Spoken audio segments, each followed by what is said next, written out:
I'm still haunted by what I saw on those tapes. But I guess I should start from the beginning, right? Because how I even ended up there in that attic staring into the horror of those VHS tapes. Well, it's something I could never have seen coming.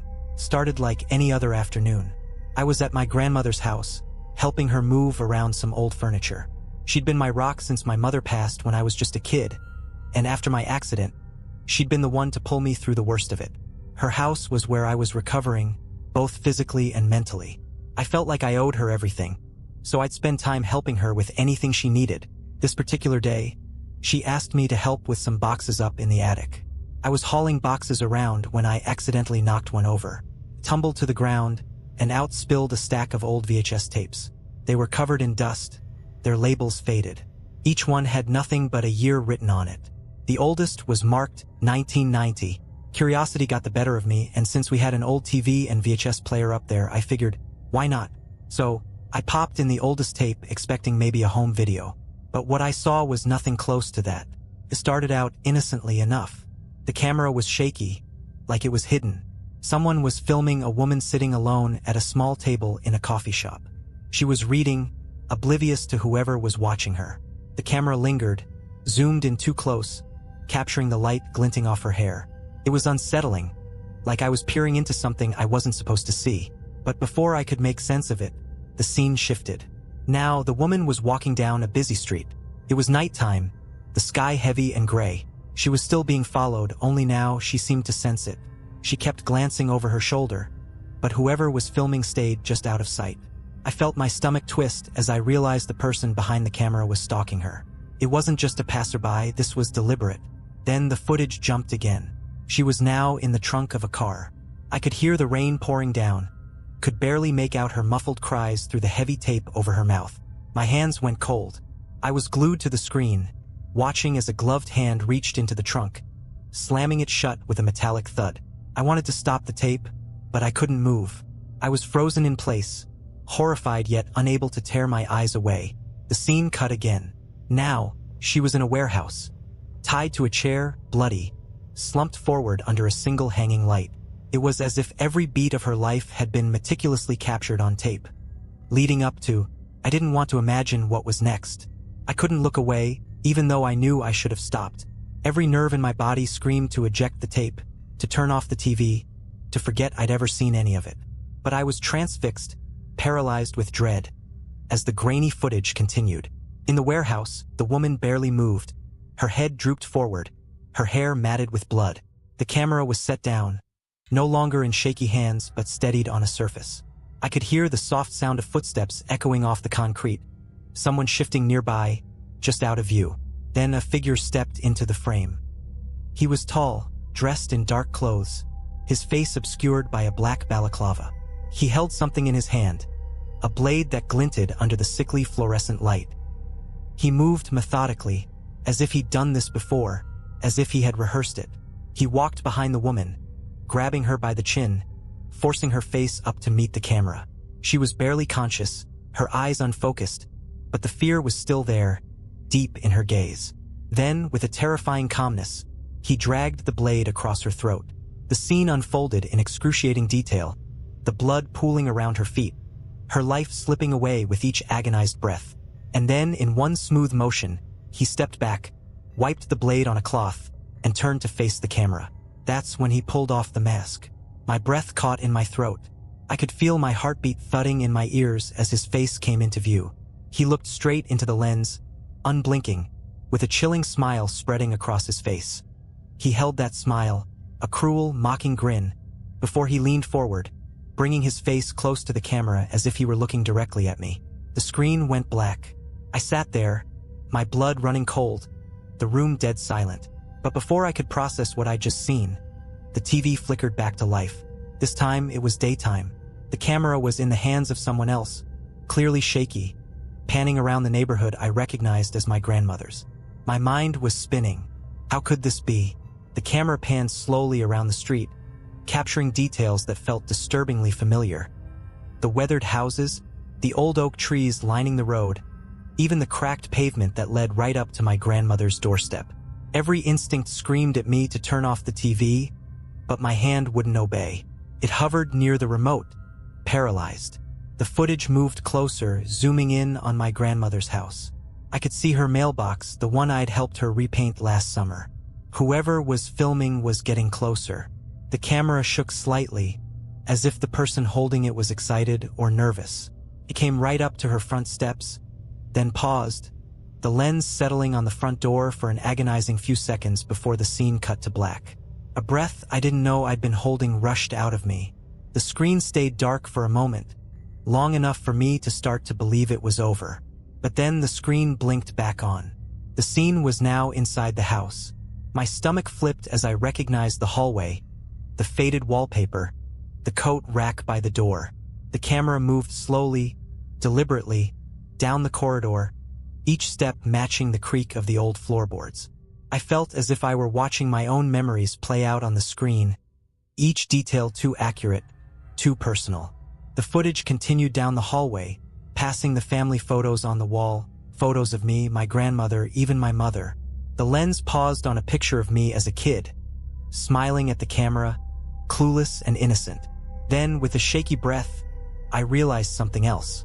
The picture had been taken in the same attic I was sitting in now. I turned to look behind me, half expecting to see someone standing there. The film cut to a new shot. Now, the camera was in my grandmother's living room, focused on her armchair. She sat there, oblivious, knitting quietly with the sunlight filtering in through the window. She looked peaceful, but whoever was filming stayed out of her line of sight, creeping forward, inching closer, until they were standing just behind her. The camera stayed there, hovering over her shoulder, watching her in eerie silence. She continued to knit, completely unaware of the presence lurking just inches away. And then, in a voice so low I almost missed it, I heard a whisper. A man's voice, close enough that it sent a chill down my spine. "See you soon." The screen went black again. I sat frozen, my hand gripping the edge of the chair so tightly that my knuckles turned white. The silence in the attic felt oppressive, as if the air itself were pressing down on me. That whisper echoed in my head, "See you soon," each syllable laced with an unspeakable promise. I wanted to scream, to run down the stairs and get as far away as possible, but I was rooted in place.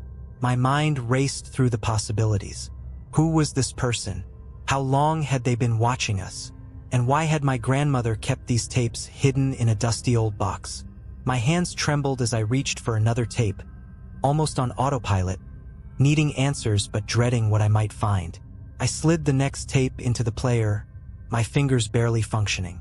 The screen flickered to life, showing the inside of a dimly lit room. Took me a second to recognize it, but then it hit me like a punch to the gut. This was the attic, the very room I was sitting in. The footage was older, grainier, like it had been filmed years ago. The camera panned slowly around the room, settling on the very chair I was sitting in now. My breath hitched. It was as if someone had captured the scene decades before, knowing that one day, I'd be sitting in that exact spot, watching this exact footage. Then, the camera moved closer, zooming in on the floorboards near the corner of the room. I watched as the person behind the lens reached down, their hand appearing in the frame.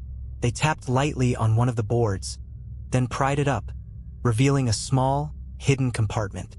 My heart pounded as I glanced toward the same spot in the attic. Could it really be there? I turned back to the screen, and there it was, a small, leather-bound notebook nestled in the hidden compartment. The person on the tape opened it, revealing pages and pages of scribbled notes, symbols, and drawings that seemed to tell a story of their own. My pulse quickened as I strained to make out the words. Suddenly, the person's hand froze, and the camera tilted slightly as if they'd heard something.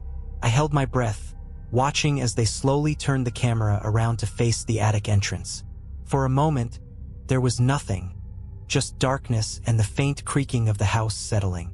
Then, out of the shadows, a figure appeared. An old man, with deep-set eyes and a twisted smile, standing at the entrance of the attic. He stared directly into the camera, his eyes full of something dark, something malevolent. He took a step forward and the screen cut to static. I bolted upright, staring at the spot where the hidden compartment should be.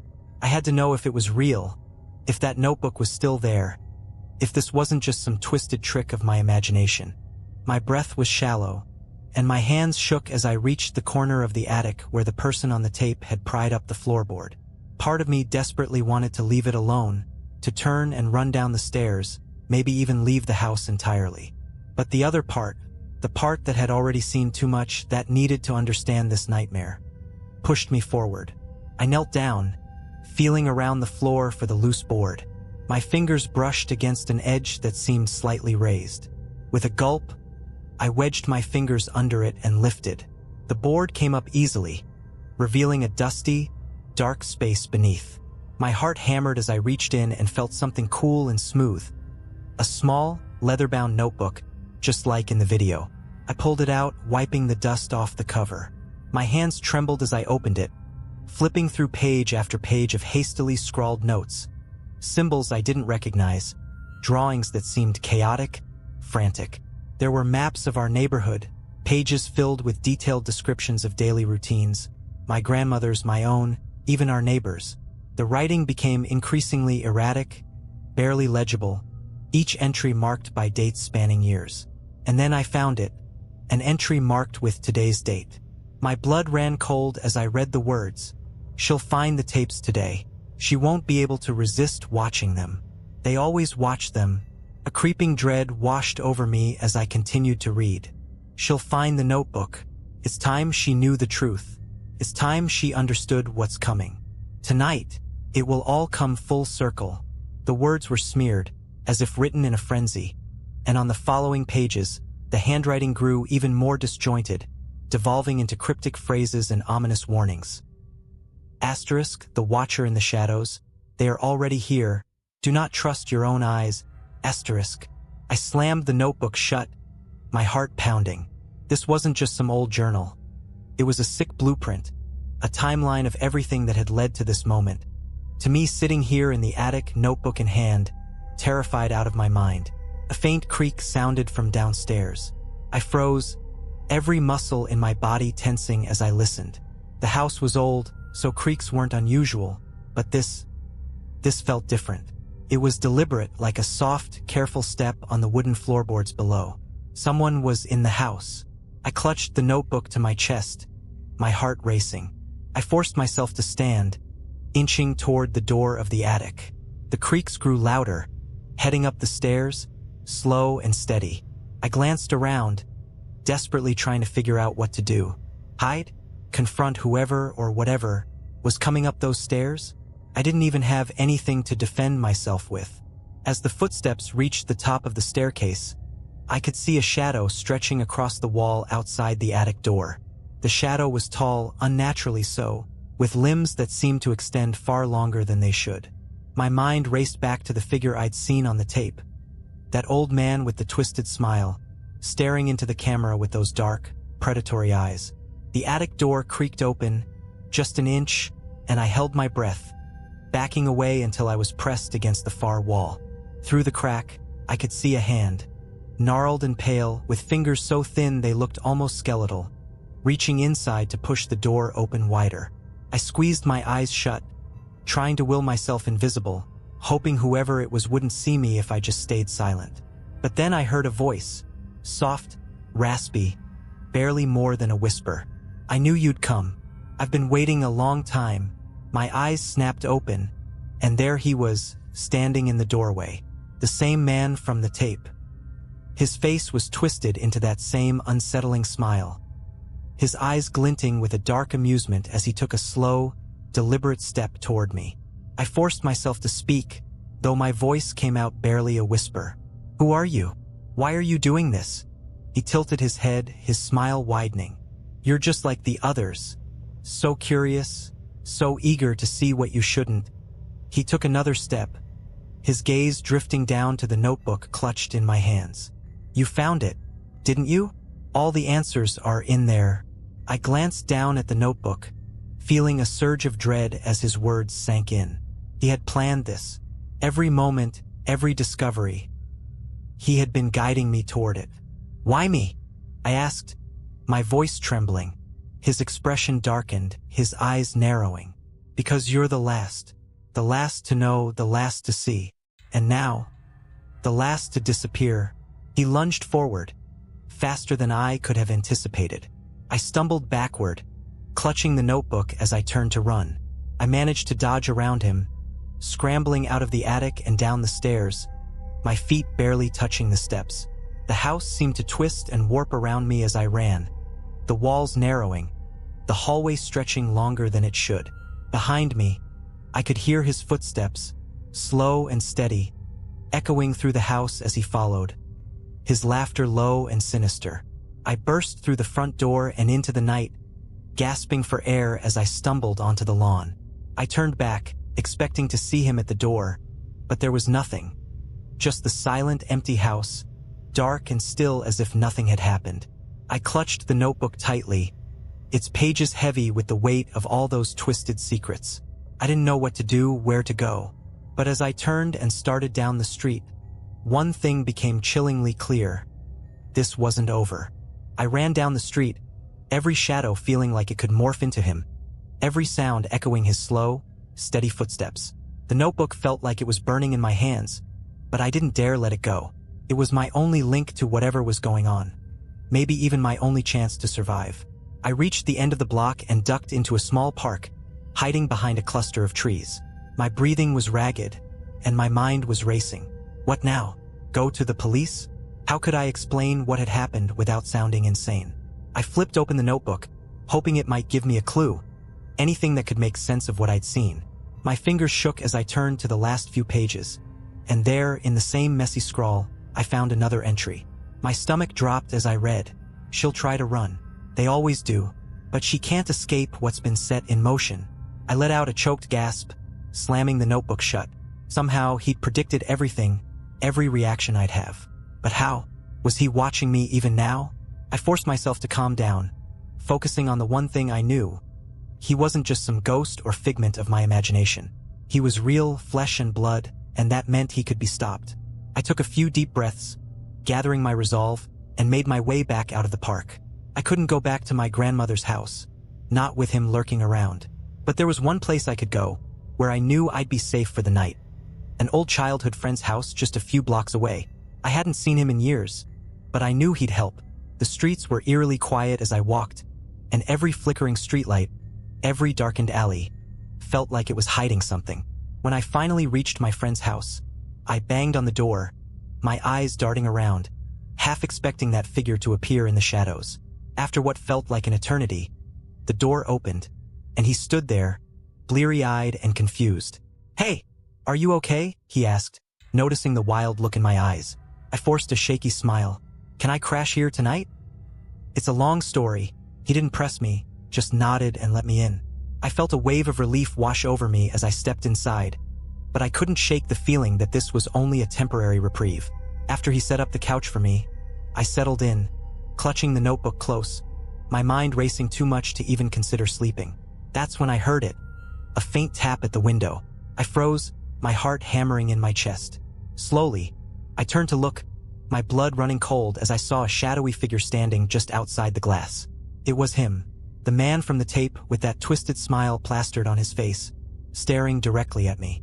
He lifted a finger to his lips, a silent shushing gesture, before tapping the glass again, the sound slow, deliberate. I couldn't breathe, couldn't move. He leaned closer, his eyes boring into mine, and mouthed two words. "Found you."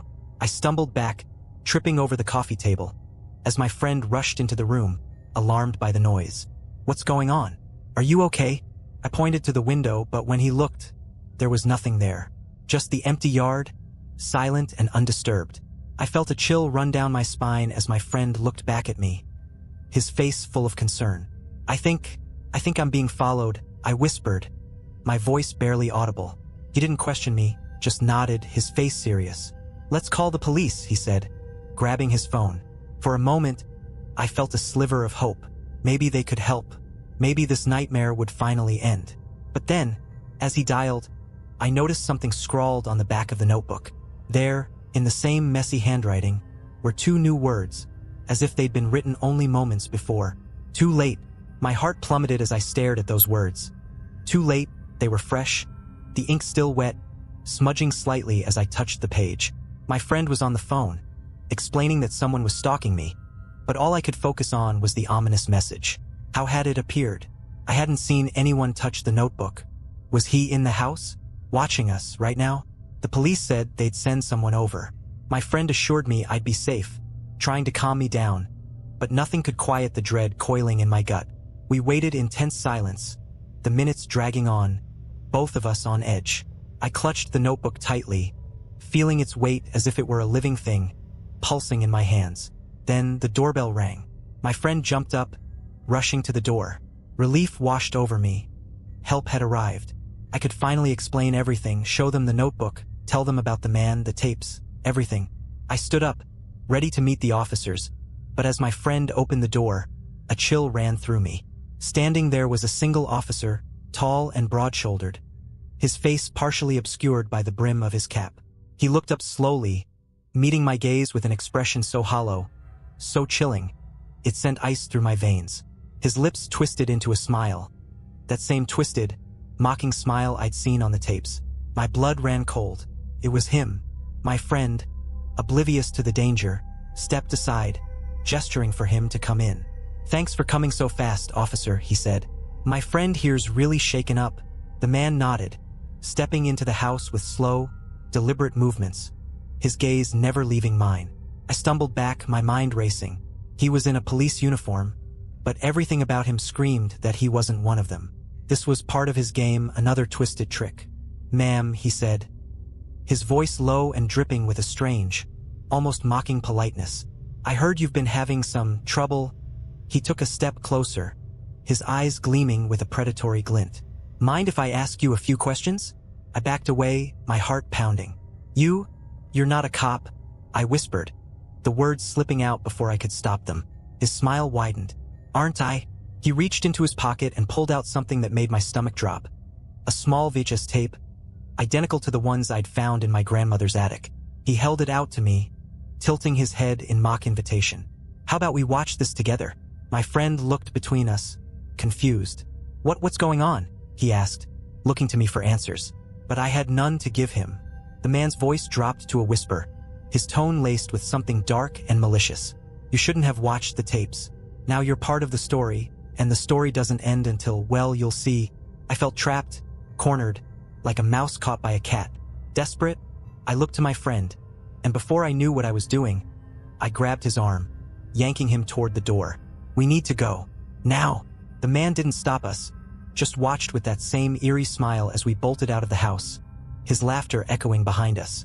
We ran down the street, not stopping until we reached the nearest lit street corner.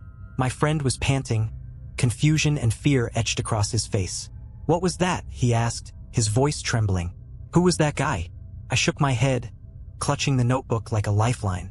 "I don't know," I whispered, feeling the weight of my words. "But I think he's been watching me for a long time." Just then, I felt a vibration in my pocket. I pulled out my phone and saw a text from an unknown number.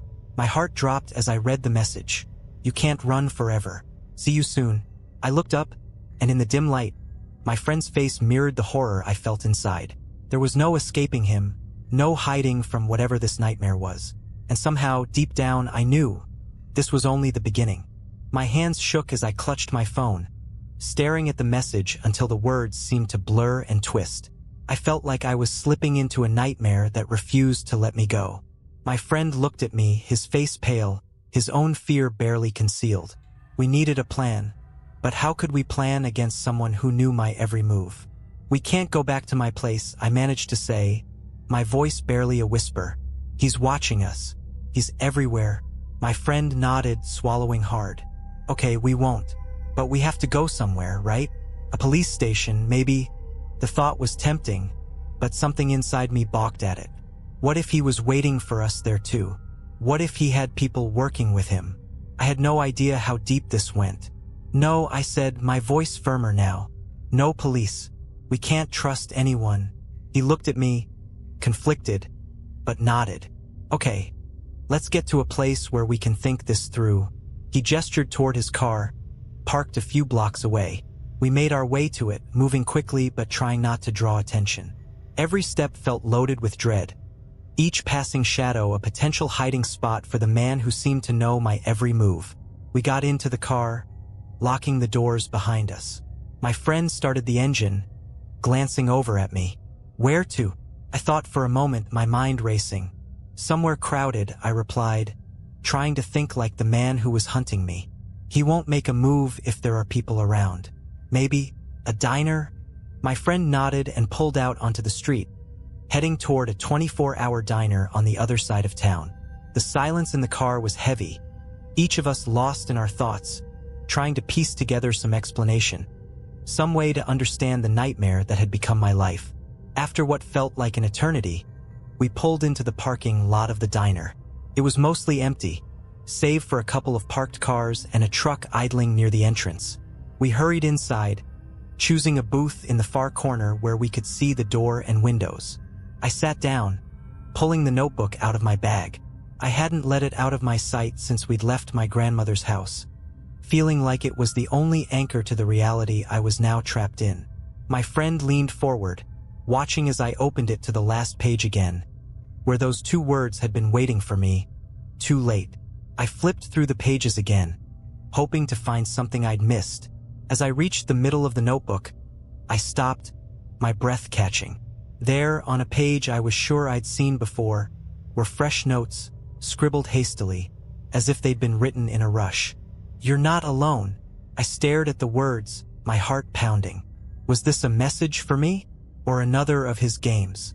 My friend looked at the page, his eyes widening. "Wait, didn't you say that writing wasn't there before?" I nodded, unable to speak, and kept reading. Just below those words, there was another line, barely legible, scrawled as if someone had written it in a hurry. "The tapes are just the beginning. He wants more than just fear. He wants control, control." The words sent a chill down my spine. I thought back to the videos, the meticulous way he'd followed that woman, the way he'd seemed to manipulate every part of her life until he was the only thing she could think about, until he was everywhere. He didn't just want to frighten me. He wanted to own me, to make me part of whatever twisted story he'd been crafting all along. I flipped to the next page, my fingers trembling. More fresh words stared back at me, filling the page in messy, frantic handwriting. "There's only one way out. Find him before he finds you." The words echoed in my mind. Find him before he finds me. It sounded insane. How could I even think about confronting him? But something about the message felt real, like it was a lifeline being thrown into the darkness. My friend looked at me, his face set with determination. If this guy wants to play games, then maybe it's time we turn the tables. We find him, figure out who he is, and end this. I felt a surge of courage, small but enough to cling to. I nodded, gripping the notebook tighter. But where do we start? Just then, my phone vibrated again. I didn't want to look, but I forced myself to check the screen. Another message from that same unknown number. "It's rude to keep me waiting." And then, a photo, a snapshot of the diner taken from outside, capturing me and my friend sitting in the booth. I looked up, my blood running cold, and there, through the diner window, I saw him. Standing in the parking lot, his face partially hidden under a hood, that same twisted smile staring right back at me. The sight of him outside the diner, that dark figure with the hood, the grin that stretched too wide, made my blood turn to ice. He didn't move, didn't wave or gesture, just stood there, watching me. It was as if he knew I would see him, knew I'd be paralyzed with fear. I turned to my friend, gripping his arm, my voice barely a whisper. "He's here, outside. He's watching us right now." My friend glanced at the window, and his face went pale. He clenched his fists, his jaw tightening. "Enough," he said, his voice low and steady. "We're not running anymore. We're gonna confront him, get some answers. This ends here." Before I could stop him, he stood up and walked toward the diner door, throwing a glance back at me as if to say, "Asterisk, stay here. I'll handle this." Asterisk. Every instinct screamed at me to tell him not to go. But I was frozen, my legs like lead as I watched him push through the door and step into the parking lot. I held my breath, watching through the glass as my friend approached the man. They were only a few feet apart, my friend's fists clenched, shoulders tense. I saw his mouth moving, asking questions, demanding answers. But the shadow that had haunted my life, that knew every step I would take, simply smiled. I couldn't hear what they were saying, but my friend's face contorted with frustration. He was shouting now, his words lost to the thick glass between us. And still, the man remained calm, his grin never wavering, his eyes fixed on me through the diner window. Then, in one sudden, fluid motion, he reached into his coat and pulled out something small and metallic. The glint of a knife. My heart dropped. I scrambled out of the booth, running to the door, screaming for my friend to get back, to get away. But it was too late. The man lunged forward, the knife flashing in the streetlight, and in one swift motion, he slashed across my friend's arm. My friend stumbled back, clutching his arm, blood seeping through his fingers. The man took a step toward him, but as he did, his eyes shifted to me again, as if daring me to come closer to try to save my friend. "No!" I screamed, bolting out of the diner, not even feeling the cold as I rushed toward them. The man backed away, his grin never faltering. He tilted his head, almost mockingly, as he slipped the knife back into his coat. Then he pointed a single finger at me, slowly mouthing words I couldn't hear but understood all too well. "You're next." He turned and walked into the darkness, disappearing into the shadows before I could reach him. I fell to my knees beside my friend, who was clutching his arm, blood trickling through his fingers. He looked up at me, his face pale but determined. Are you okay?" I stammered, tears streaming down my face. He gave a weak nod, his face contorted in pain. "I'm fine," he said, wincing, "but we need to go. We can't stay here." I helped him up, casting one last glance into the shadows where the man had disappeared. A part of me expected him to reappear, to continue his sick game. But the darkness was empty, silent. He was gone for now. We stumbled back to the car, my friend's breathing shallow, his face pale. I tore a piece of fabric from my shirt, tying it tightly around his arm to stem the bleeding. My hands were trembling, my mind a blur of terror and confusion. What was this man's endgame? How did he know everything about me, about my life? As I settled back into the car, my friend weakly pressed his phone into my hand. "Here," he whispered, his voice barely audible. There's someone I know. Private investigator. If anyone can help us, it's him." I nodded, my hands shaking as I took the phone. The contact was already open, and I hit call, barely breathing as I waited for someone to answer. After a few rings, a deep voice crackled through the speaker. "Hello." I swallowed hard. Please, I need your help. There's someone following me. He knows everything about me. He's watching us." The voice on the other end paused for a moment, then replied calmly, "Tell me where you are. I'll be there as soon as I can. And listen carefully. Don't go anywhere alone. Stay in the light. And whatever you do, don't let him get inside your head." I hung up, my grip on the phone tight. It felt like a fragile thread, a thin lifeline in the storm of fear that had become my reality. As I put the phone down, another message lit up the screen. "You think he can save you? No one can." And then, a second message attached to a photo. I opened it with shaking hands. It was a picture of my grandmother's house. And in the photo, standing just outside her front door, was me. Standing frozen, watching as the man with the twisted smile walked up the steps, inching closer and closer to her. The blood drained from my face as I stared at the photo. It was a picture of something that hadn't happened yet. A moment I hadn't lived through. I was still here, in the diner parking lot, my friend slumped next to me, clutching his injured arm. But there, in that photo, was a future version of me, helplessly watching as the man approached my grandmother's house. It felt like a warning, a sick, twisted premonition of what was to come. I shoved my phone into my pocket, breathing hard. "We have to get to my grandmother's. Now." My friend looked up at me, weak but resolute. "Are you sure? If he's waiting there..." "I don't care," I said, my voice shaking with a mix of fear and anger. "He's threatening her. If this guy wants me, fine. But I'm not letting him hurt my family." With my friend leaning on me, We got into his car and sped through the empty streets.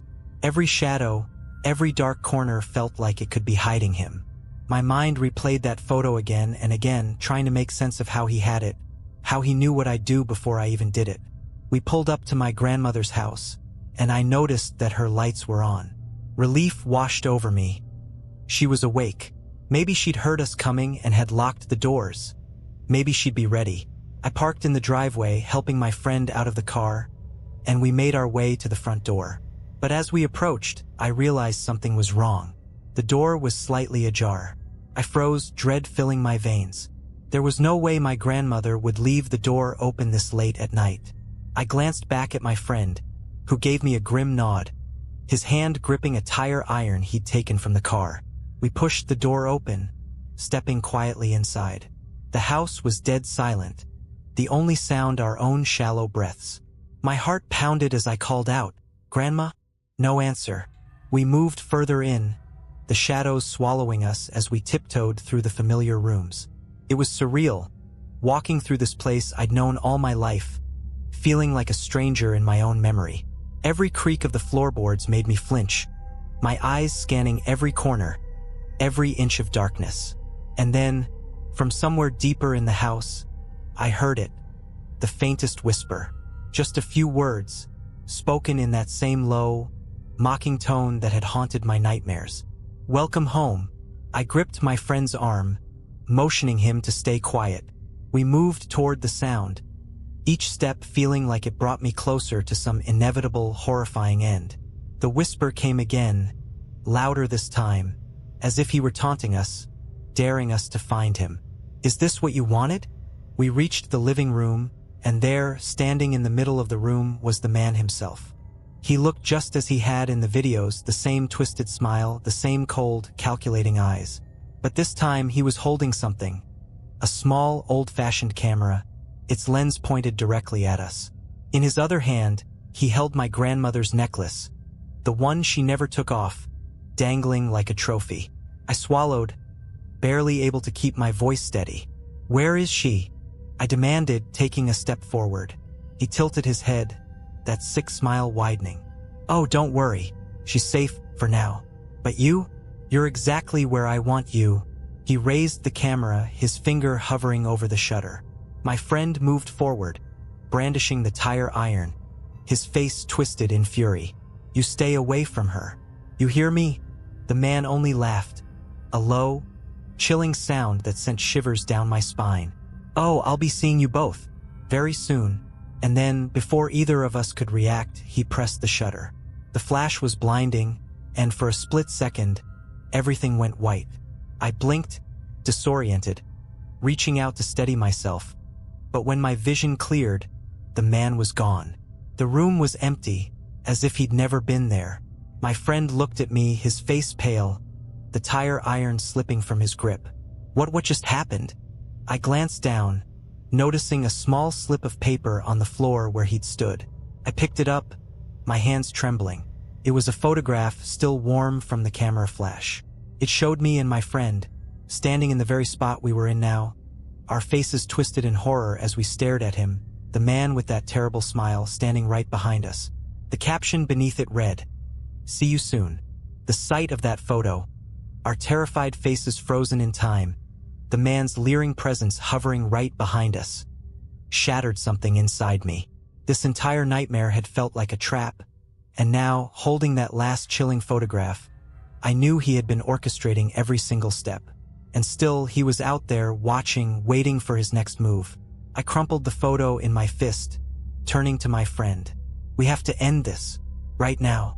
No more running." My friend, pale and shaken, nodded. "What's the plan?" I took a deep breath, feeling a new, desperate courage burn within me. He's playing this game to control us. But he's just a man. We have to find him before he finds us again. My friend agreed, and we left my grandmother's house, leaving no room for second thoughts. We drove through the darkened streets, following every instinct, every familiar corner where he might be hiding. And then, like a dark blessing, I saw it. The shadow of a figure standing on the edge of a nearby lot, just outside an abandoned building. My friend parked a safe distance away. We got out of the car, adrenaline coursing through us. The man, waiting in the shadows, turned to face us, that twisted smile already set on his face. He didn't run. He knew we were coming, knew this would be the final chapter he'd been crafting for so long. "Well, you finally found me," he called out, his voice taunting and hollow, echoing off the empty walls of the lot. "Now what?" Without hesitating, I stepped forward, my voice stronger than I expected. "It's over. You don't get to haunt me anymore. This is where it ends." He let out a laugh, a sound so cold it felt like ice slicing through the night air. "Is that what you think? You're my masterpiece, you know. I've crafted every fear, every move you've made. This ends only when I say it does." But I didn't flinch. He had terrorized me, controlled my every step, pushed me to the edge. But something had changed. I wasn't the same person who'd found those tapes. I wasn't afraid anymore. "You're nothing," I said, my voice steady. "You're just a coward hiding behind a camera."